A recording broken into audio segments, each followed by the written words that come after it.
Alright, this will be a real brief harvest video. Just want to show a couple fruit sets. And I want to grab a couple fruits that are ready. So here's the Benicodema. It's growing quite well. I didn't do anything special to this variety. I didn't use any fertilizers. I may have used a little bit of worm castings, but that was it. This is Benicodema. It's basically ripe. You can see the dark green stripes are starting to reach the bottom of the melon, which signals it's almost ripe or ripe. So you can see most of the dark green striping at the top of the melon, reaching to the middle, and then it starts to get bright green toward the bottom. So it's still slightly ripening, but it should be a good ways ripe.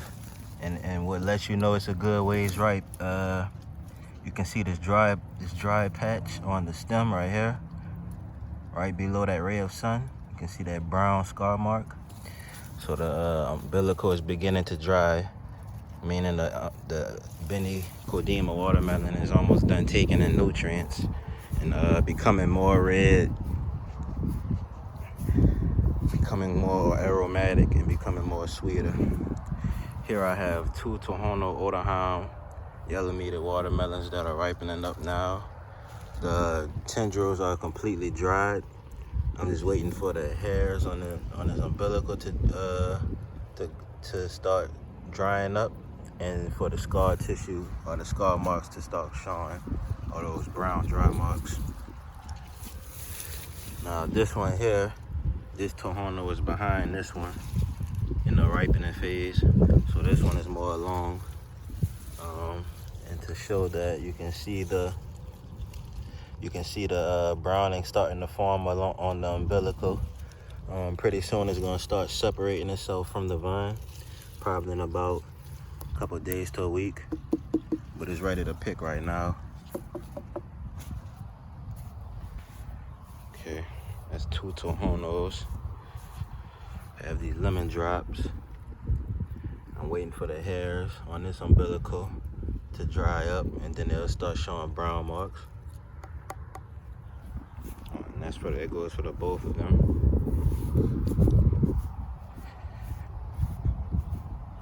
Altaskaya is doing very well. Altaskaya Muskmelon. This one is doing very well.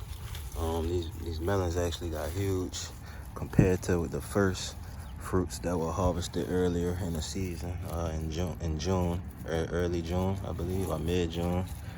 Now it's putting out a second flush of fruits, and these are large, very large. The largest one is down here right there. It'll turn orange once it's ready and ripe. Right here, I have the very rare GSMO 230 variety. The name has no true meaning other than it's used to label what its variety comes from, the village and whatnot, and it's just used to help label and classify this variety, since this one and many others came from a certain village, and many of those varieties have the term GSMO in their name, but they aren't related as far as the species.